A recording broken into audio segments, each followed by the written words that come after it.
Okay. There we go. Action. All right. Well, Father, we are so thankful and blessed to be here today to receive your word. We thank you for that ALEF-TAVness dwelling in each one of us, Father, so that we can direct your path that you have laid before us. And Father, we thank you for sending us your Son in your likeness and ours, Father, so that we could all be one and know and fellowship with you and just rejoice in knowing that you are on our side, Father, and that we seek you daily with all diligence and that you are a rewarder of those who diligently seek you. And we thank you for the blessings you continue to shower on us each day as we go about this week for work, and the light that we can shine in this world of darkness, Father. We thank you for illuminating that light within us through your word and how that baptizes and cleanses us as we concentrate and think on your thoughts, Father, that are higher than ours and those things that are from above. And we just thank you for what a great honor and blessing it is to be part of this fellowship, and for each soul here today, that you just take care of them and that we're able to just walk out what you've called us to. And we thank you for Brother Eric and his heart and desire to share his word, and that we can take that word and spread it to the nations. We thank you for this all in the name of your Son, Yahuah HMShYCx. Amen.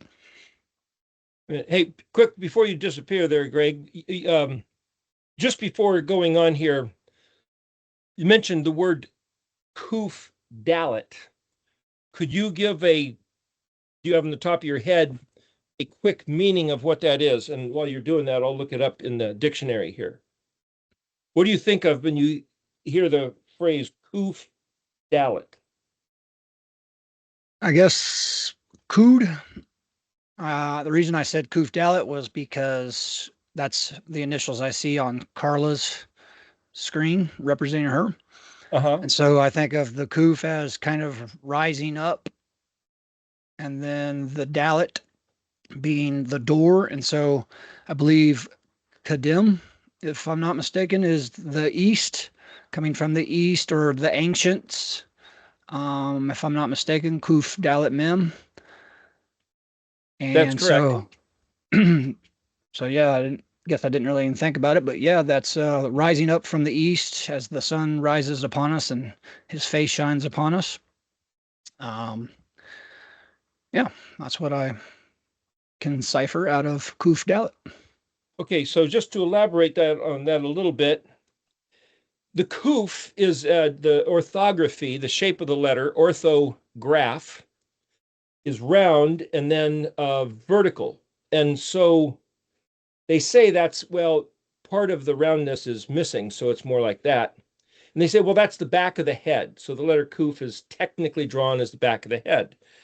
As the back of a head, they'll say, well, it's that which follows. If you are walking down the path and you're behind somebody, what you see is the back of their head, or what you see is their footprint. So to walk in the footsteps. So the word Yaakov, Jacob, Yod Ayin Kuf Bet. So Kuf has to do with what comes later. You could say reward, a consequence.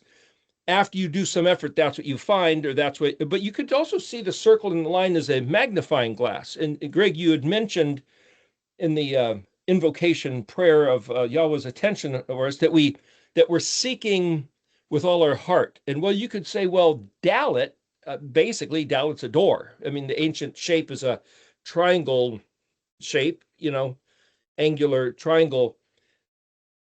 How's that a door? Well, you could think about that. But the idea of Kuf Dalet, if I look in the dictionary, Klein's page 561, there is no Kuf Dalet. There's a Kuf Dalet Dalet. And quite often, I've mentioned that if you take the second letter and duplicate it, making it the second and the third, it doesn't really change it. It might elaborate a bit, but we don't have a Kuf Dalet. But using this as a case in point, with regards to what Greg had just prayed, this means to Kuf Dalet Dalet, to bow down or bow one's head.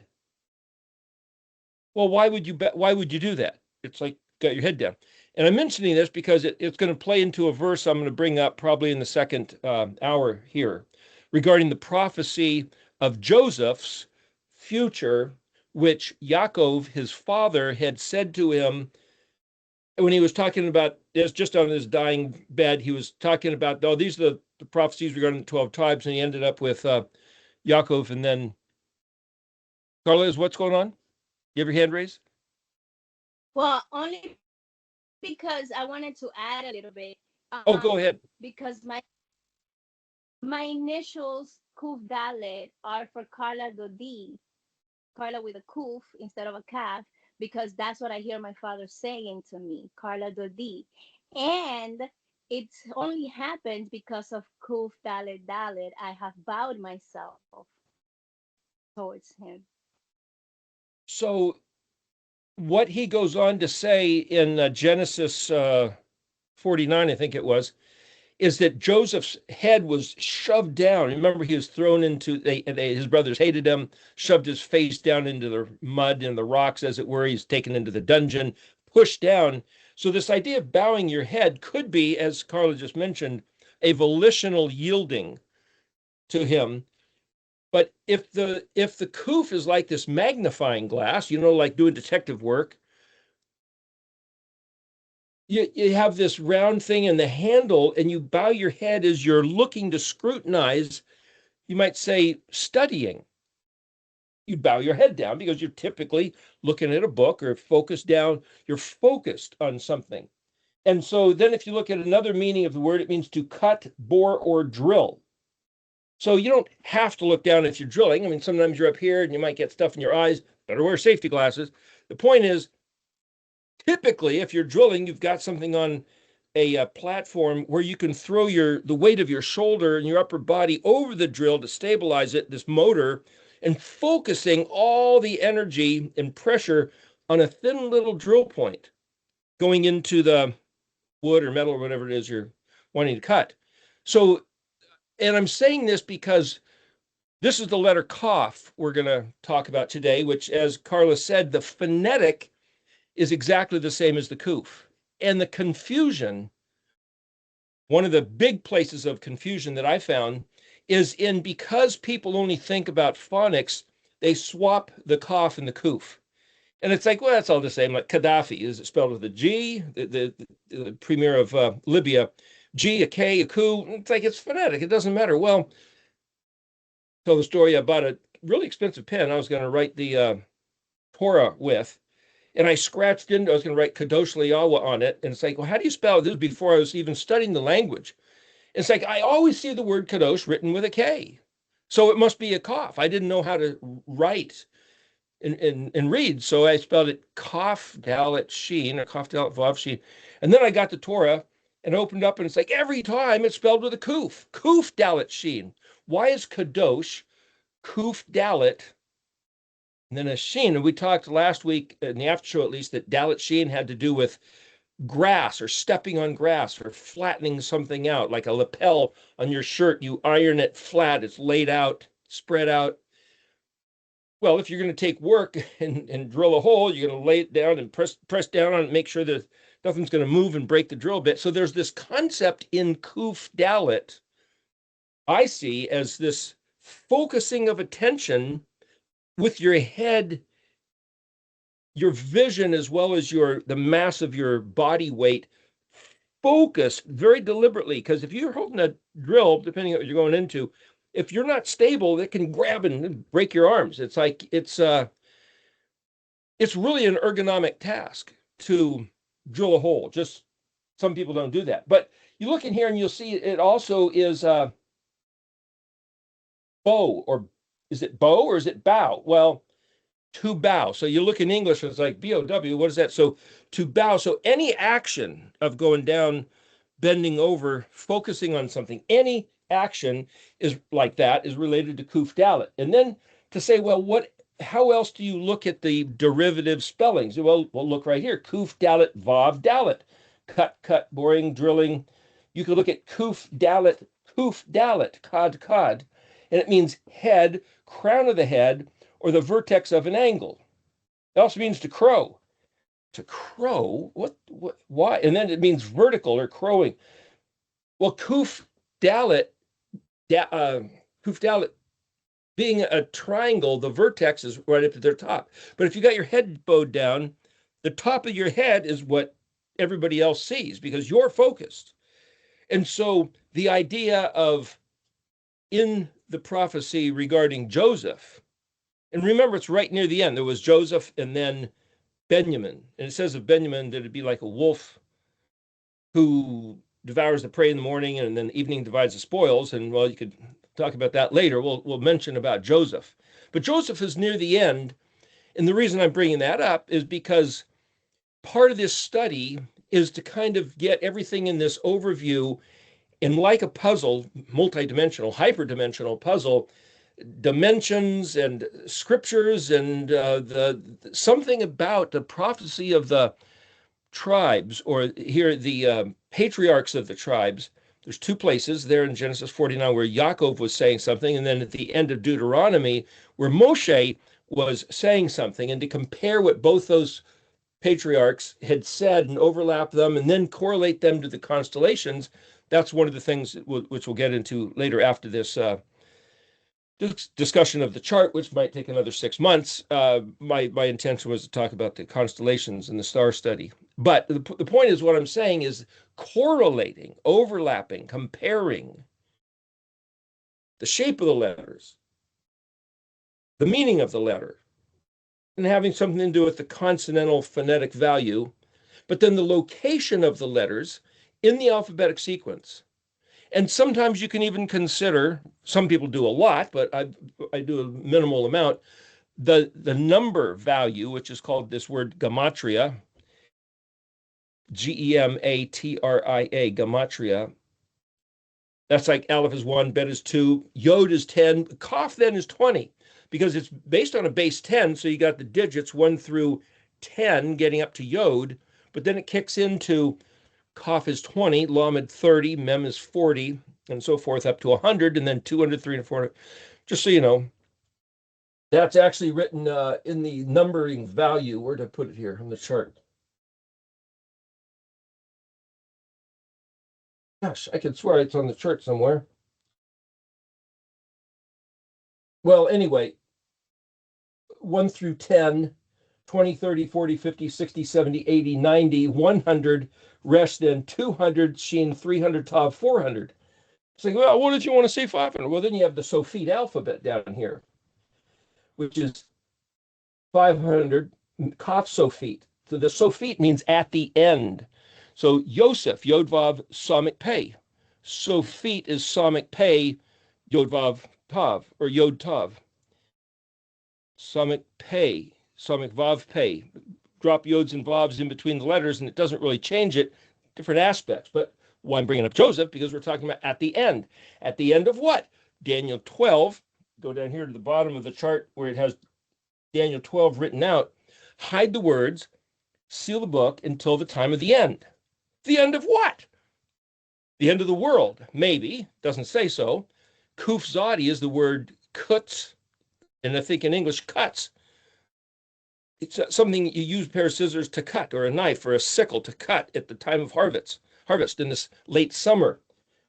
Well, if Joseph is at the time of the end, and Daniel was told by Gabriel, the archangel, hide the words to the book till the time of the end, then that, in my mind, sets up this correlation between the prophecy of Joseph and Daniel.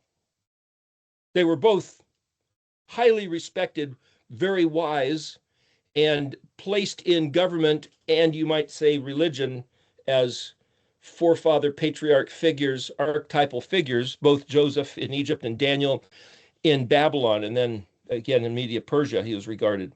But the idea of saying at the end of what? Because the word Soph means end, well, the Exodus story. Where did the Exodus story end? Well, they went to the Sea of Reeds. Well, it was called Yom Suf, Samik Vav Pei. But Samik Vav Pei means to suck up or absorb. It's the same word, Samik Pei, with a Vav in between, at the end, because that's where we get in English the word sofa, which is to absorb. And so I think of it, oh, you have a dish of popcorn sitting on the sofa, and the sofa is going to absorb at least a handful of the popcorn into the cushions. It just pulls it out of your dish, and that's just what happens, or coins from your pocket. if you think of little stories like this, it helps. I find that it helps.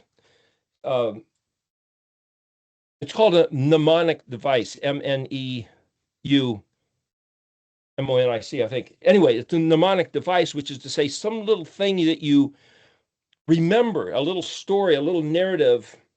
They say if you want to remember a long speech, picture yourself going to a room and that you're familiar with, and different pieces of furniture, different paintings on the wall you see that reminds you of the points you're going to make. And so, and when you're speaking, you can make sure you go through this whole trail and get to the end. And so that same concept of that mnemonic device that helps remember, if you think of the alphabet the same way, and it's like, well, these are just a string of letters. And, you know, the weird thing is,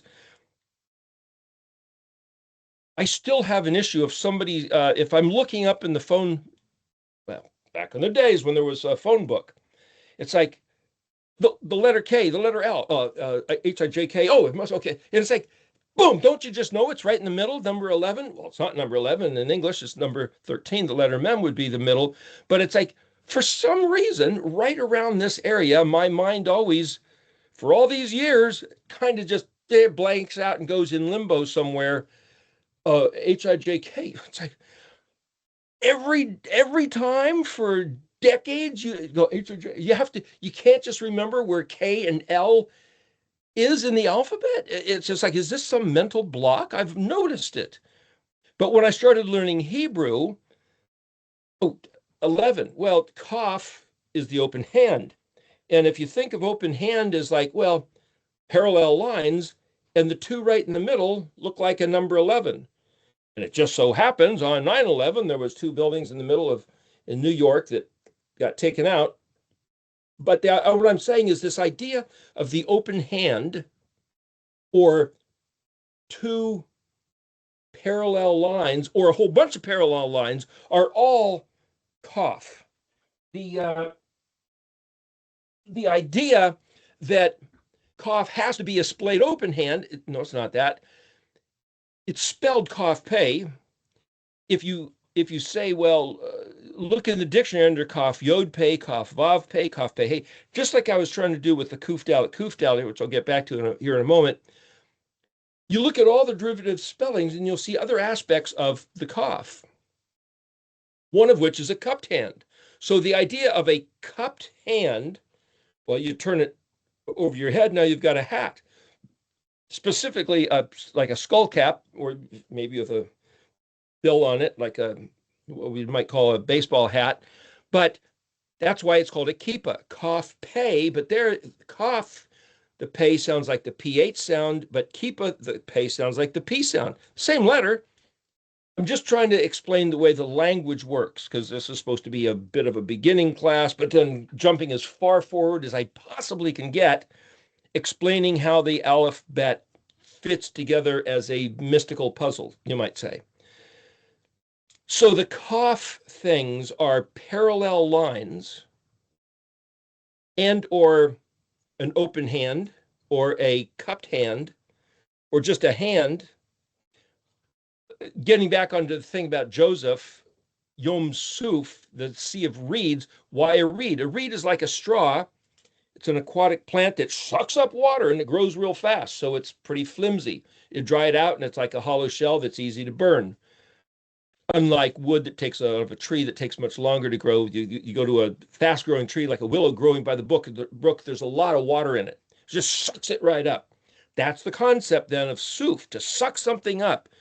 Has something to do with Joseph. If you look at the meaning of Psalmic pei in the dictionary, suf, Yosef, it means threshold, goblet, basin, sofa.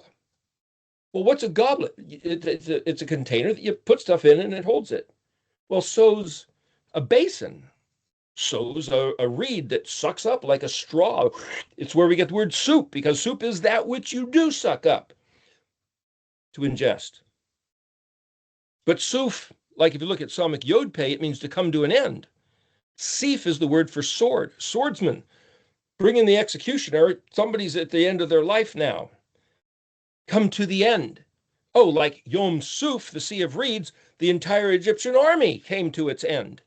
And it was technically the end of the Exodus, because as soon as the Israelites crossed the Sea of Reeds, now they're, well, where were they? Were they in the Sinai Peninsula? According to St. Constantine and his mommy, they declared some mountain at the southern tip of the Sinai Peninsula to be the famous Mount Sinai, where Elohim showed up in a pillar. The whole mountain was smoking, not just a pillar fire. But other people have determined that there's a place in Saudi Arabia called Jabaal,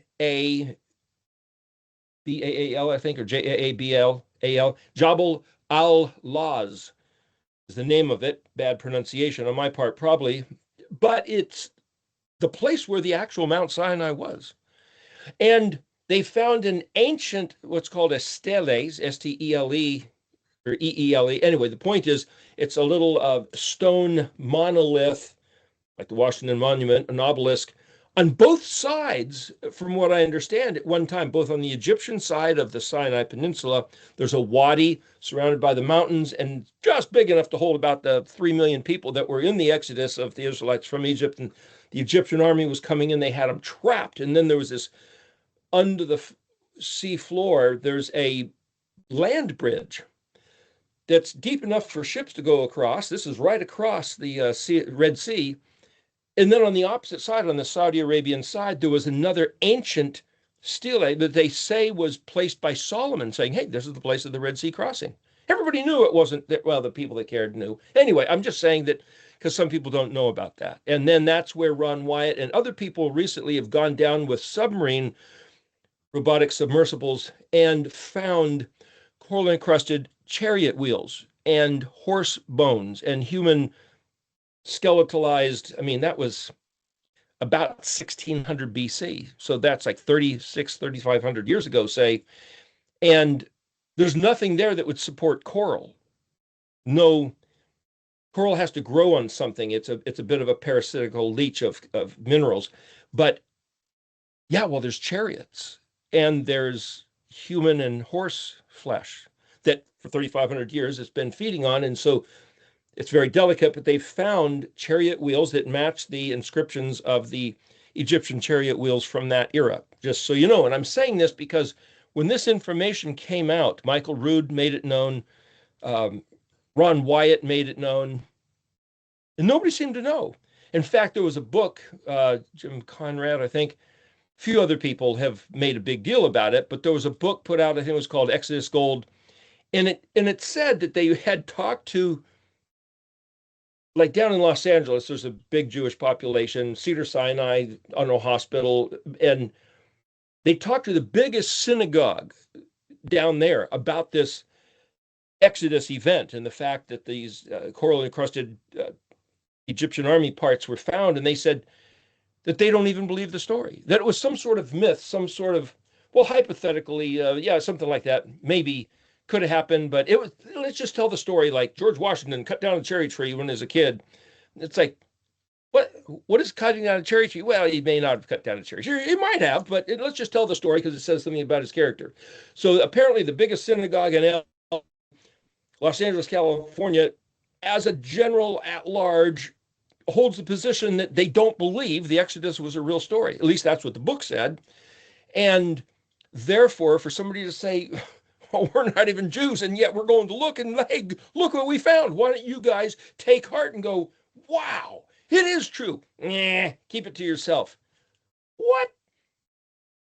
Well, what's this concept of in the future days, Ephraim is going to come back to the Torah and provoke a jealousy in the Jews? What's all that about? Who's Ephraim anyway? Joseph's son, Ephraim and Manasseh. Joseph had two sons. They had an Egyptian mother. She was the daughter of Potiphar, I believe. Asenath, I believe his name was, or Asenath. Anyway, the point is, Aphnath Paneach was Joseph's name, meaning the one who could see and divine mysteries, decode the unfathomable. He had that, call it an oracular gift, an oracle, a gift of the prophetic insight from on high.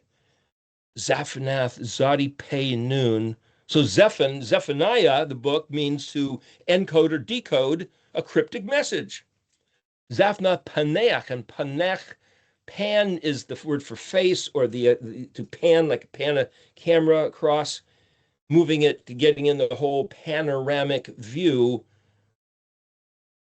I think it's nun het. Nach is where you get Noah, Noach, which means to be at calm or be at ease, or to come in for a landing craft, airplane landing. You could say, and it's like, well, what does all this got to do with KAF? Well, if I look at a book or a scroll, it's written in the layout format of lines of writing. If I hold my hand up and say, there's KAF, and I say, well, I've put my hand sideways, there's lines of script, text. So if you see old videos, a lot of times I'll, hold my hand up like that, talking about the KAF. And the idea of the Kuf Dalet, Kod, here, getting back to that point, on page 563,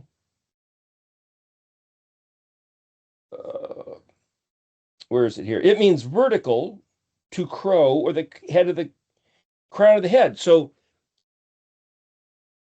Joseph's face was pushed down into the soil, into the rocks, as they stepped on his back of his head and made a stepping stone out of him. But you hear that little thing, when life gives you lemonade, when life gives you lemons, make lemonade and turn it into sell it and make some money. Or you could say, hey, I'd like to have a nice drink. You don't have to exploit it, but it's like, make use of it, not to exploit others on account of it, though you could. But see, Joseph was said that he'd be the Nazir, Nun Zayin Yod Resh. Well, what does that mean? Well, Zayin Resh is stranger. Zayin Resh or Zayin Yod Resh, Zayin Vav Resh, and you put a Nun in front of it, and where they get the word prince.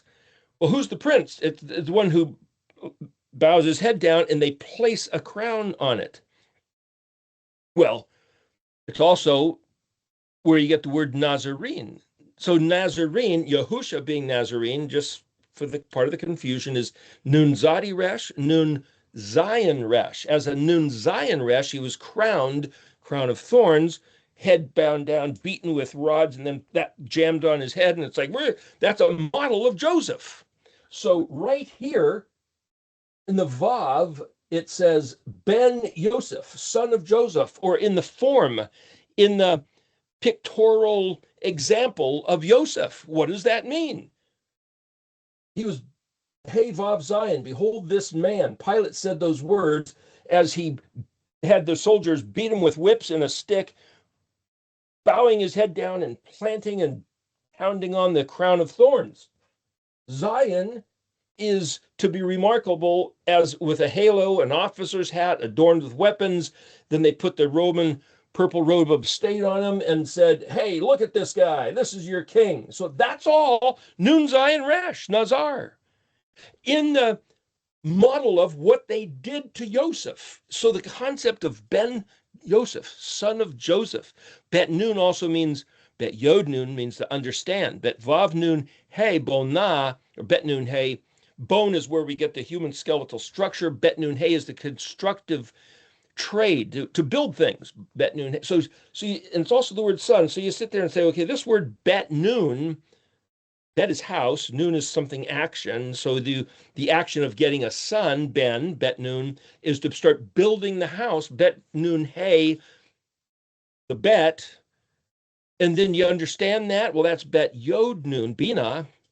And what I'm saying is that if you start to ponder the language, all this stuff comes into view.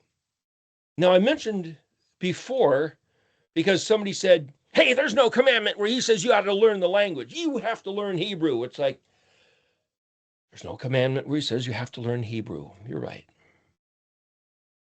Squirrel, hey, go chase the squirrel. Hey, nothing to see here. We're going to talk about learning the language. See ya. Nobody has to listen to this. But I think there's a great advantage in learning the language. And if it has something to do with Joseph, and has something to do with seeing Yahusha as a model of Joseph, you'll notice the only other place, these are the Sophite letters. Over here, it says Ben Dawid, Dalet Vav Yod Dalet. Well, no, I could have written it Dalet Vav Dalet, because if you look real close in Scripture, David is written two ways. One is Dalet Vav Dalet, which is pronounced Dawad or Dude, D-U-D, Dud, Dad, Dodi. But sometimes, I think it's like in Chronicles, Dalet Vav Yod Dalet. Well, Yod Dalet, that's the arm that grabs. And so last week we were talking about the 10th letter, the letter Yod. And this is the letter Kaf. Well, Yod is the hand that grabs. So you have the arm shaped like this, upper arm, forearm, and the grabby hand, like an excavator tractor bucket. So that's why I draw the Yod. This is the modern. That's why I draw the Yod like that, to make clear by exaggerating the excavator bucket grabby part of the hand. Or you make a fist for power, a symbol of power. You raise it up, or whichever, however you draw that, it puts pictures in the mind. Well, the two letters that happen to represent a man, you might say, a human being, is the Vav and the Resh. How about that? So to say that the Vav is the common man, just somebody walking the earth with life. Vav, the Vav man, or the Wa man. Vav man, I just use that term poetically. Vav man, hey look, he's the Vav man. Sticks in your head. Some people have said, you can't use the sound of the V. That came later. That wasn't the original. So other people say, well, you're going to call him Wa, U-A-U. I write it U-A-W because the modern sound of the letter Vav actually has 4 consonantal sounds. U, V, O,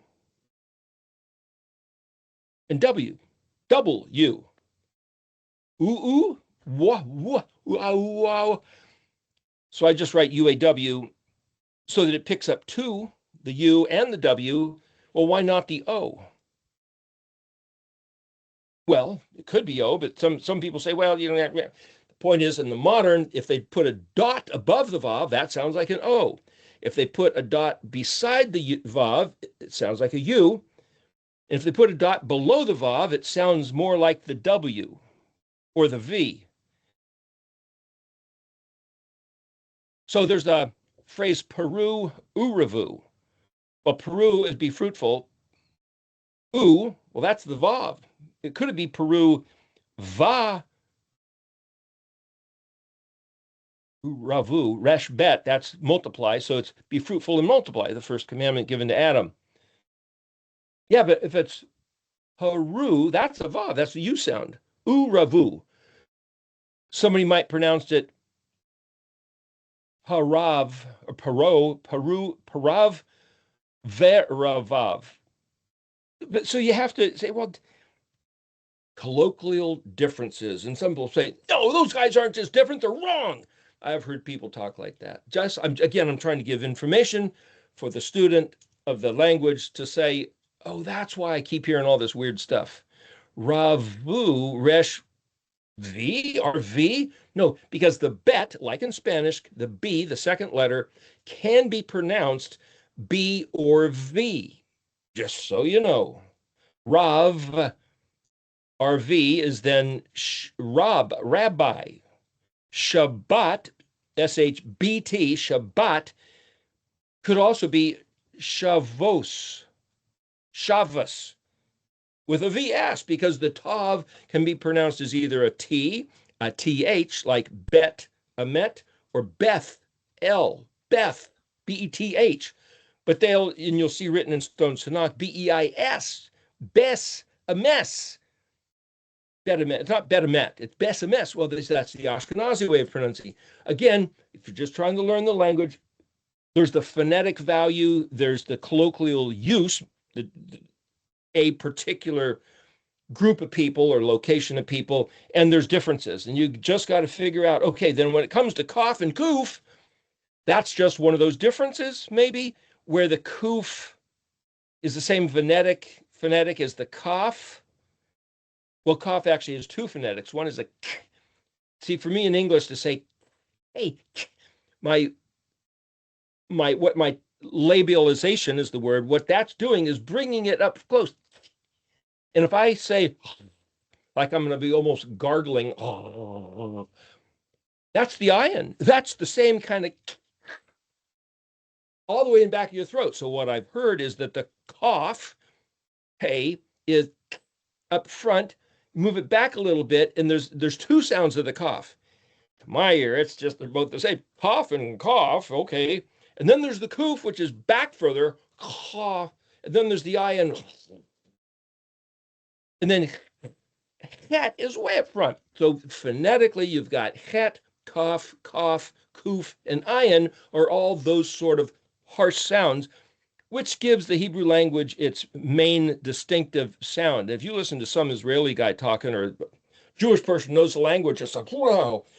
I can't distinguish the difference myself, but they all sound the same. Like certain people look all the same.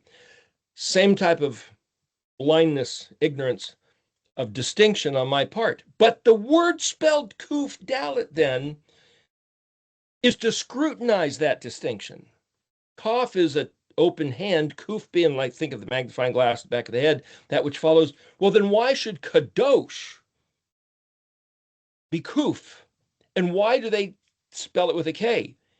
Is it an intentional confusion? Because when I wrote on that pen, I etched it in K or Kaf, not Kuf, but Kaf Dalet Sheen, and I realized that's not even a word. I just ruined this. Well, it's not ruined, it's just scratch it out and write it again. And it's like, hey, it's an expensive pen. And it's like, yeah, but see, if you have this artistic mind, or if you have this mind of perfection, I want this to be right. It's like, what the heck? Why doesn't anybody seem to care about this? Nobody seemed to care. Don't worry about it. No, Dad, blame it. It got me very disturbed that I then started noticing as I was studying the language, well, that attitude that nobody seems to care is the prevailing attitude. And this was back in 2008 or so, 2006. And nobody seemed to care. Nobody seemed to care. Well, a few people. There's a place called, what was it? House of Yahuah, I think, in Texas. I think there was that. It wasn't Bet Hashem. I don't think they called it that. I'm not sure. Anyway, the point is, there was a group down there, and there's Jeff Benner, who hadn't quite published his books yet, but there wasn't much even on the internet. I had a friend with a computer, and he searched diligently. Hard to find anybody talking about this stuff. Just so you know, here it is, 2025. That was actually back in 2005 when I first started looking at the ALEF-BEIT. Didn't have a computer, and my friend did this extensive research and could barely find anything. Just so you know, if you look on the internet now, you hear people talking about the Paleo-Hebrew or pro or con. You hear about people talking about the word Yahuah, people talking about the ALEF-BEIT. That didn't happen back then. It's been stirred up. Well, so if Kuf Dalet, then if Kuf is a magnifying glass and Dalet is some sort of a door, well, what's Kadem? As Greg was saying earlier, that Kadem means east. But not just east, it's where the sun rises in the east. Oh, okay, so it's east. Well, where the sun rises, where everything starts, in the Rashon, Bereshit. So the day starts, or if you believe the day starts in the evening, at least the daylight starts, okay, that's another conversation. But where the daylight starts is when the sun rises. Well, when the sun rises, like, hey, look, we're no longer in the darkness. The sun is rising. So there's this great beginning. You can actually look at the sun, once it gets up, it burns your eyeballs, but you can see the sun, the beautiful colors. So there's this concept of the great beginning. We mentioned last week that the word Rashon is tadpole. Well, the tadpole's got the big head. That's a metaphorical picture of a great beginning.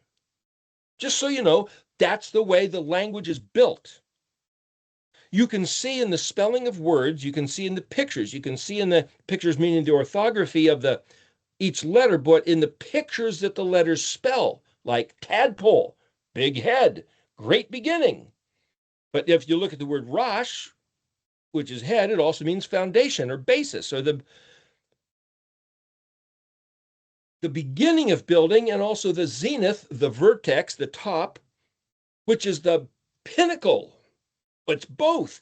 It's both the beginning and the pinnacle. Well, that's like the beginning and the end. That's like saying Joseph, who had a pretty rough beginning, well, that wasn't the beginning. That's the middle of the story. Where did he begin? He began as the favored son of his father because he was the firstborn of the father's he had a monogamous view. He was wanting to marry Rachel. And he worked 7 years for Rachel's father, Laban. And then on his wedding night, he was swindled, swapped out. The woman was swapped out for Leah. And he didn't realize until the morning. He woke up and looked over and was like, whoa, whoa, what are you doing here? Ha ha, I'm your wife now. Where's Rachel? Well, they had her bound and gagged and tucked in the closet somewhere. Or did she do it volitionally? That's a whole rabbinical study. What's going on? Why did that happen? And I say that because some people don't know the story. To some people, it's like, yeah, we know the story. You got to know the point. It's like, the point is, he had this vision of who his wife was. He waited 7 years. He had this longing, this yearning, and he was tricked. Did they get him drunk on his wedding night and he not notice? Perhaps the two girls were twins. It said Leah had, I think the phrase is doe eyes or dim eyes, or somehow it was soft eyes, or it's like, what's the adjective they used? You can't necessarily trust the English, but the idea was, is that the only difference? Was the look in the eye, perhaps? Maybe that's how Joseph got tricked, but he didn't even see it coming. He wasn't expecting to be tricked. He worked 7 years for that girl. And then all of a sudden, on the next day after the wedding night, he realized it's not her. And then her father said, yeah, that's the way we do things around here. You get the eldest has to be married first. Perhaps Leah was the eldest twin. I mean, I'm guessing. But so it's like, hey, look, fulfill your obligation with her and then work another 7 years and you can have my other daughter. And it's like, another 7 years? Well, fulfill the time, whether it's a week, a month, a year, whatever it was with Leah, give her due. And then we'll give you the other one. But you owe me another 7 years for Rachel. It's like, wow. Okay, so Joseph had been the firstborn of Rachel. So even though he was the fifth in line, because 4 others were born with Leah, he's this favored son. But it came, why did he name him Joseph? Because it had something to do with at the end, or is it had to do with he will absorb like the sofa, or he will, what do you do at the end? What does the name of that son have anything to do with Kuf Dalet? And why are we talking about the letter KAF? And can we get there yet? And I'm trying to suggest that all this is part of the exact same story. And that David, being the Resh man, well, if the Vav man is put to the weapon and thrown into a tomb, Chet, a crypt, dead. Chet Tet Yod is the crypt, the sepulcher. And then here's a model of the 3 days and 3 nights that Yahusha was in the crypt, in the grave. One day represented by Kaf Lamed here in the purple. The second day represented by Mem Nun. Well, now here you've got 3. Well, they're just folding out the colors of the spectrum: blue, purple, red, orange, yellow, green, then back to blue, back to purple, black. But if you come down here, they're all 3 in the white. The reason for that is that the name Yod-He Vav-He I see correlated to the colors of the embroidery: blue, purple, red, threads of embroidery with white linen. White linen. Well, isn't white linen, you might say, the fabric structure, and then the embroidery woven into it, kind of like a structural grid, the white linen, and then as the embroidery's woven into it, you probably wouldn't even see any of the white structured warp and weft, as they call it. So what was the name of the Andrew Hoy's Project 314, number pi, talks about the Mishkan being round, like a spherical dome, and hemispherical dome, and the fence being round, not rectangular, and it being blue, purple, and red, not blue, purple, red, and white. I'm explaining the theory behind this chart. So what I did here is I laid out Het, Tet, and Yod like the Yod, the hand of the Creator. So when you look at the blue, Het, Tet, and Yod, well, that's like the big white fence. The robes of righteousness of the saints are them doing righteousness. Well, what's righteousness? You can use a word, but you got to give it definition. One of the things we were talking about last week is the problem with definitions, which we're going to get into this week. Just so I'm going to go back over Isaiah 59, 60, and 61 as the KAF playing off the Yod, just so you know where this is headed. So if the robes of righteousness are like this big white fence with the blue, purple, red on the white linen, then that's a statement of the Kadoshim Elyonin, the saints of the Most High, being of his name, blue, purple, red, white linen, Yod, He, Vav, He. The Yod, the hand of the Creator. That's the powerful, majestic deity who built this place. Yod, He. He is an expression, a declaration, an enlightenment, and he gave us the Torah. The Creator spoke, wrote with his finger, and gave Israel, the only people group, his instruction, revealing his own heart, mind, way, kingdom. So Yod He is the expression of the Creator's powerful hand. But the He lines up with Kaf and Lamed, which is the purple. Then the letter Vav, Yod He Vav, well, Vav is the man. Vav is number for man. Well, Resh is exalted man. That's the correlation between Vav and Resh, common man, exalted man. But Yahusha is the Mashiach, the man, the God man. By God, man, by the name of Yahusha, that's right. So the point is, he's in man form. Well, that's Adam, Aleph, Dalet, Mem. Dalet, Mem is the word for blood. Aleph, Dalet is the word for vapor, like breath. So Adam is this combination of breath and blood. Well, that's what enlivens him. The life is in the blood. It's also in the breath. Elohim imparted to the clay model, Adam, hence Adamah is the word for soil or earth. He breathed in and brought him to life, and the life is in the blood. So if you see the word Adam is vapor and blood, Aleph, Dalet, and Dalet, Mem. Well, that's another way to analyze the language. Prefix and suffix, but then you look at the two-letter pairs, Aleph, Dalet, and Dalet, Mem. Kuf, Dalet, and Dalet, Shin, Kadosh. If Dalet, Shin is something that is stepped on, pressed down, which as I started to say earlier, and Kuf, Dalet is to scrutinize, put something down.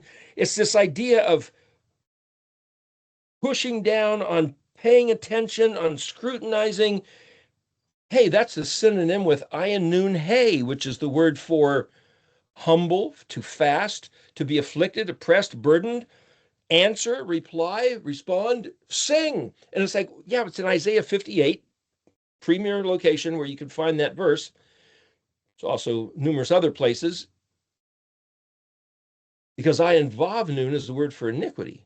But ayin nun, hey, wait a minute. If ayin and nun is just this word, ayin nun, the word for cloud, if you just stick a yod and a vav and it doesn't change it, then what has iniquity got to do with singing, responding, pushing your head down, being humbled by oppression and fasting? What's that got to do with iniquity? Well, why are you paying attention to what you've kuf-daleting, looking at with scrutiny, with the magnifying glass that makes you the prince among brethren? If Memnun lines up with the Vav, Memnun is the word mene, which means to count, and it's also to weigh and measure. Mene, mene, tiklu, farsin. The words written by the hand on the wall in Belshazzar's banquet he was having, Days of Daniel.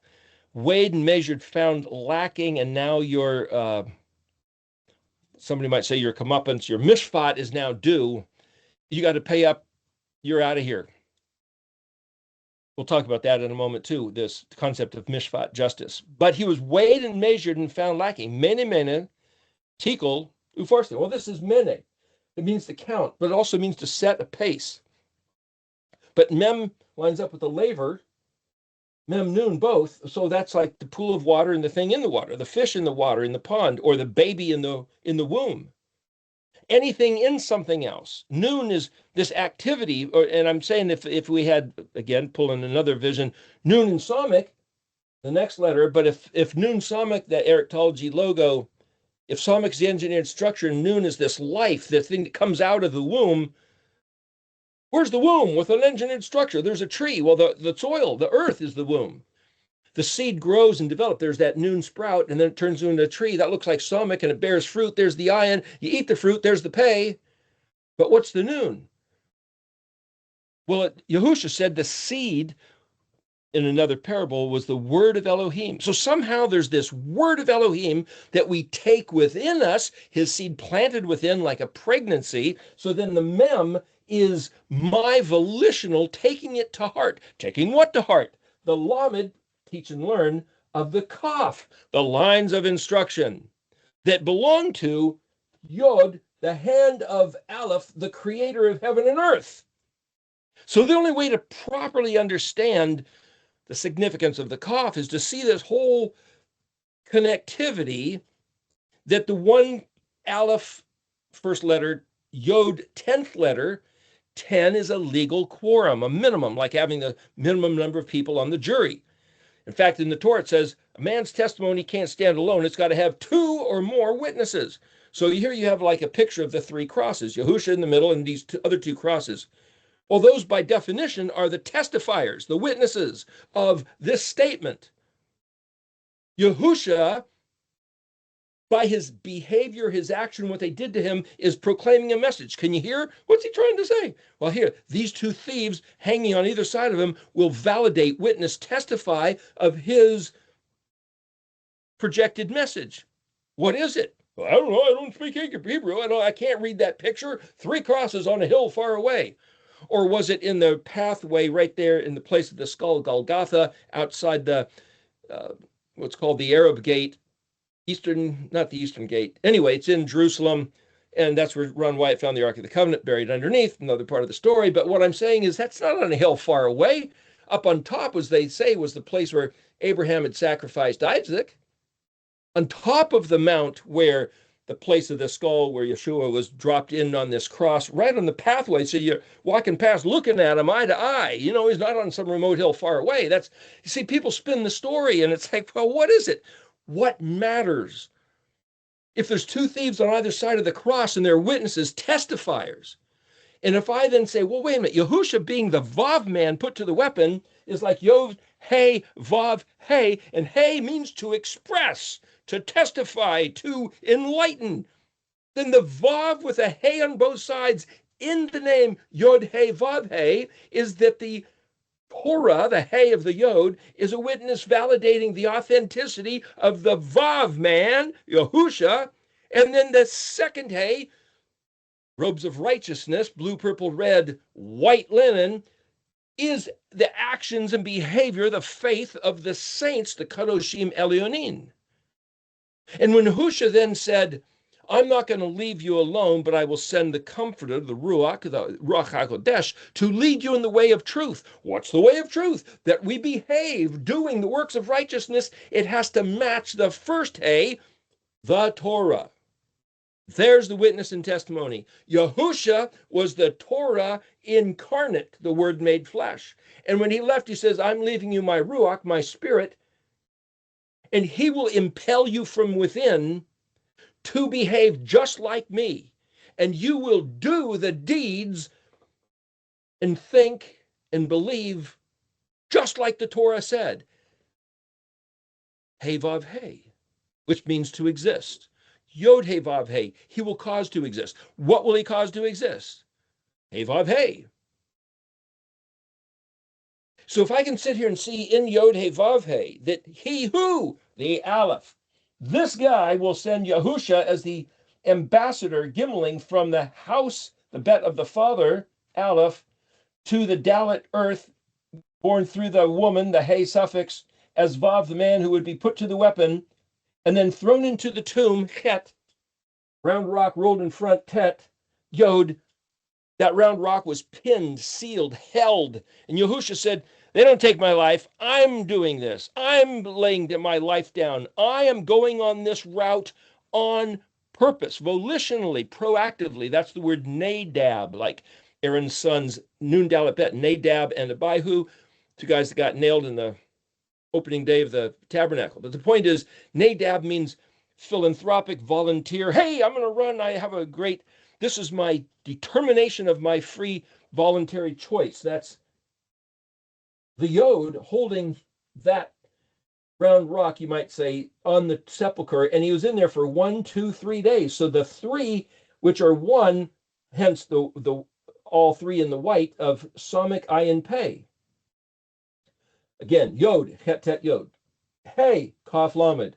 Vav, Mem Nun. Hey, Samik Ayin Pei. And then Zadi. But the word Pei Zadi means explode, detonate, open mouth. What mouth? The mouth of the grave. So I can look back and say, if this is him being put in the tomb 3 days and 3 nights, Kaf Lamed Mem Nun Samik Ayin Pei, then the tomb opened up. Zadi is this blossoming, blooming, flowering, developing, publishing, emigrating. Zadi Aleph is to go out, publish. You know, that's the resurrection. So if the Zadi is the resurrection, and then as the gospel narrative story goes, once Yahushua stepped out of the grave alive, he was seen for 40 days and nights walking around the earth. Was he not held by constraints of dimension anymore? Perhaps that's when he went to other lands, the Americas, different places around the world. I mean, he kept showing up in Israel, Jerusalem, but was he bouncing around? Well, nobody knows. He wasn't confined because he was walking through walls and just appearing and then disappearing. And where else was he going? But after 40 days, he was standing there talking to his Talmudim, taught ones, disciples, disciplined, and he then rose. He was enveloped in the clouds and disappeared, rose up, and they're standing there looking, and the angel said, "Whoa, what are you guys looking at?" And he goes, "That guy, did you see what he just did? Hey, he's coming back the same way. Don't you know? He's coming back the same way." So Kuf, see, to be enveloped in the cloud, and that, like the round part, and the singular man enveloped in the cloud and going up to Kumi means to arise. Kumi Ori, arise and shine, your light has come. First words of Isaiah 60,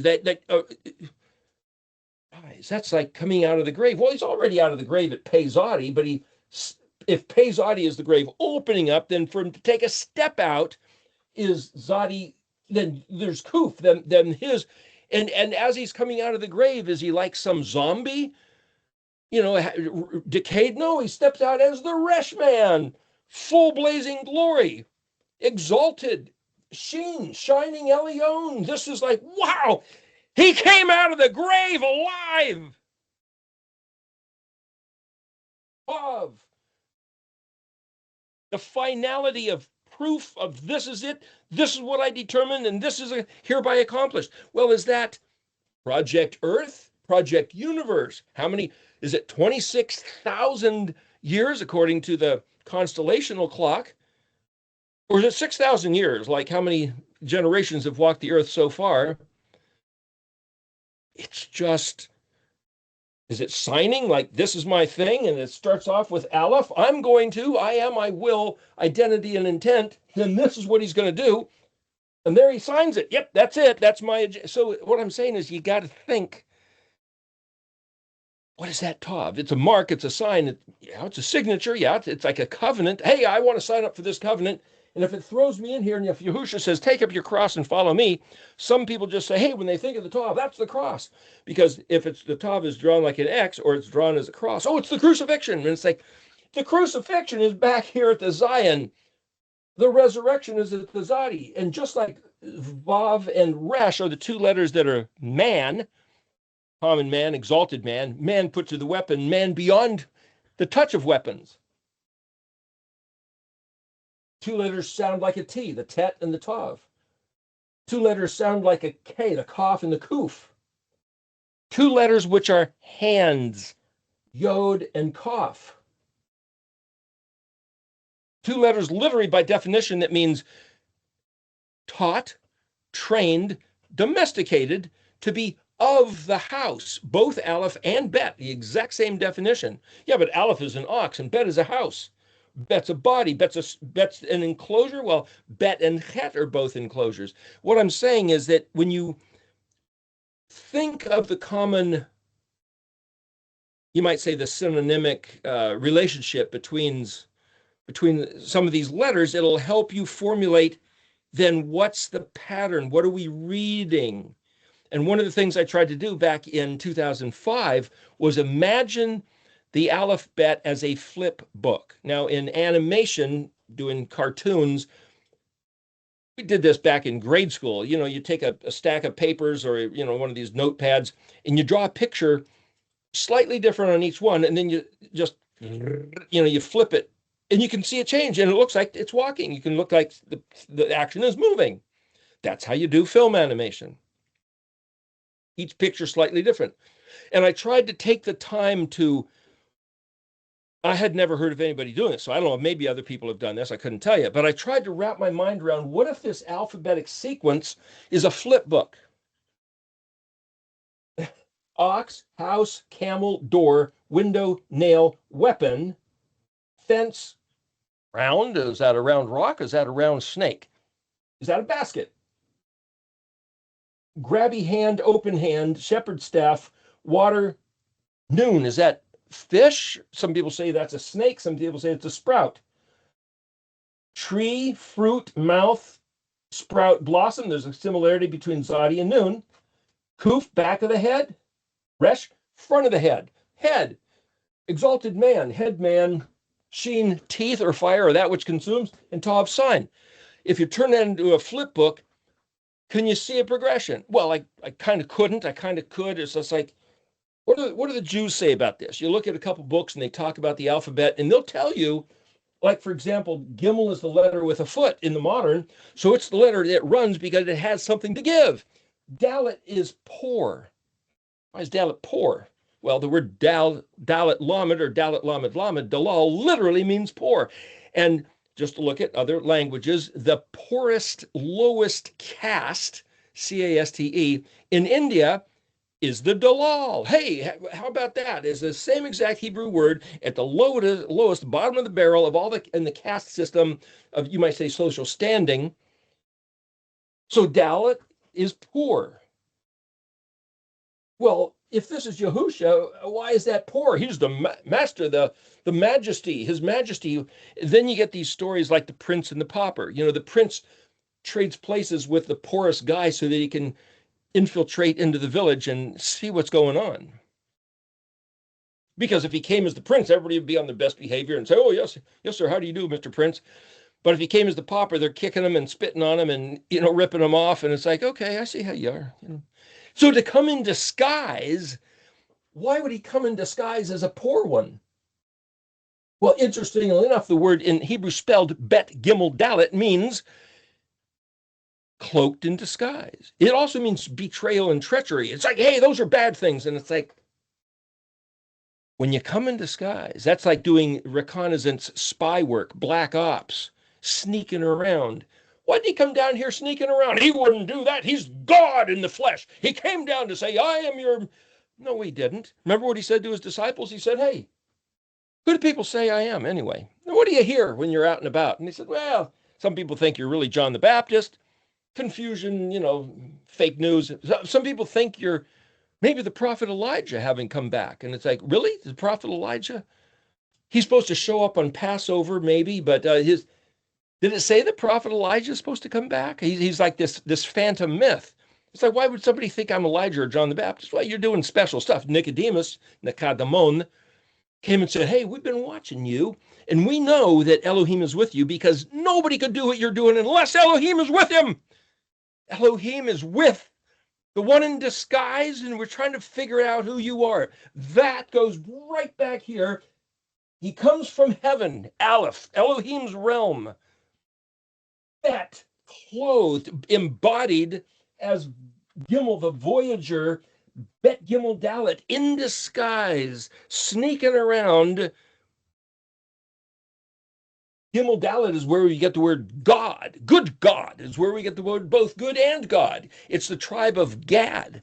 And it's like, what's the prophecy of Gad? That he will be invaded and taken advantage of, but he'll come back and he'll do some raiding. And it's like, what does that got to do with it's to see a palm tree and climb up the tree and hack off the fruit, the dates or the bananas, and say, now I've got the spoils.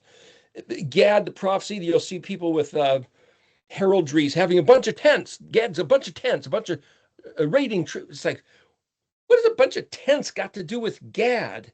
And see, so what I'm saying is, if you look at other people's figures of what they think the prophecies of the tribes are, or the meaning of the letters, you're liable to get confused, just so you know.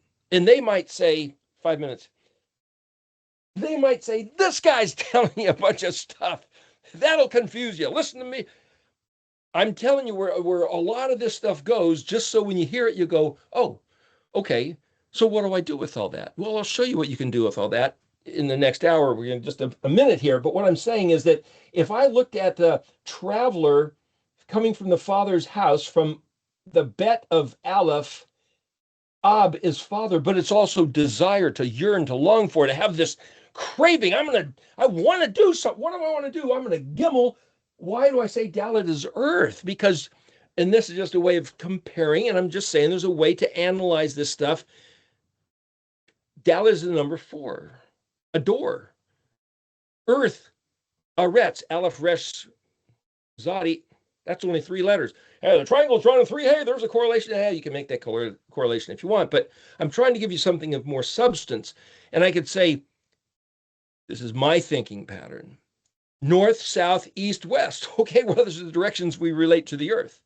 Summer, winter, spring, fall. Hey, there's another 4, the circular seasons. The letter Tet, drawn like the Native American medicine wheel with the 4 colors and the circle with the divided by 4. There's something about that circle divided into 4 that has to do with medicine, which is the repair, which is earth, which is Adam. It's also a Retz. It's also I will run, Aleph Resh Zadi. Resh Zadi means to run. It's pronounced rats or ratza, like running like rats. You know, you come in the barn and they all start scurrying and rats, I will run this race. And I'm just trying to show you, it's like, okay, if you learn the language, if you learn the letters, if you see the letters in progressive order, and you make up these little mnemonic devices of this story, and the primordial story is Yahusha's story. I will put myself into the universe in the form of a man born of a woman. There's the Dalet pelvic portal of the woman who giving birth to Adam, the man who will be distinguished, but also his head crushed down, put to the weapon. 3 days and 3 nights in the tomb, resurrect. Step out as the exalted Ben David. But you see, the letter Kuf is not just stepping out for 40 days floating up. He's going to come back. So Kufav Mem, is not only to rise up. Kuf Mem, without the Vav or the Yod, means to stand as an enemy, stand right in front of the face. It's like, deal with this, would you? What do you think these letters mean? The Hebrew language. It's like, he placed this in front of our face. We read last week in Isaiah 59, he says, the words that I put in your mouth, I'm not going to take out of your mouth, nor your children's children's mouth. Forever. What words did he put in their mouth? Well, if you look into the encyclopedia study, the Semitic language, Shin, Mem, Tav, Semite, Shem, Shemitic. The Semitic language group is all the languages which is evolved from Hebrew, which includes all the European language. And if you say, well, the Hebrew was actually the common language before the Tower of Babel, Isaac Moseson, Origin of Speeches book, elaborates on this, and you'll see that it was the primary language of all the languages on the face of the earth, even the ones that you can't directly relate, which is why the word samurai in Japanese is exactly the meaning of the word shomer, watch, keep, and guard in Hebrew. And then there's a bunch of other words. But I'm just saying, the words that he stuck in our mouth, he said, this is the covenant I'm making with you. So it's like, what covenant? You look under the 7 covenants, that one's not included. You look at the one with Phineas, that one's not included. I looked online, it's like people printed the 7 covenants with Noah and David, and it's like, how many covenants? Or is there one covenant? What's the one covenant? How can there be one covenant? There's really 7, maybe more. It's because I believe this is the covenant. What he declared, Aleph signed it, Tav, that's a legal matter. In fact, if you know what these letters mean, this is such a legal matter that if you had to appeal to the highest court, you could prosecute Elohim for not living up to what he said. If he promised to bless us and he's not blessing us, ha, gotcha, you owe me, buddy. Yeah, really? Can you bring your case to me? You go first. You tell me what I did wrong. He said that in the Song of Moses with end of Deuteronomy, and it talks about that with Nehemiah. There's also, I think, with Daniel chapter 9. We got to take a break here. But what I'm saying is, each of those places, the people said, boy, yeah, if I could. Job was even saying the same thing. He says, okay, what do you got, Job? Accuse me. And all of a sudden, I got nothing. Sorry, we're the idiots. We've been damn fools. You've been righteous. You've done everything you said. Everything you said. That's justice. Mishpat, Tzaddik is also the word for justice. We're going to go into that in a minute. Take a break here. I'm trying to give you this overall picture so you understand this language is a legal contract from Aleph to Tav. And if you know what they mean, Yahusha coming through and doing what I call the gospel narrative lines up the ledgers chronologically, the letters proving, validating, authenticating this is the matter, the debar, the word. There's way more in this language than just consonantal phonetics. We got to take a break here.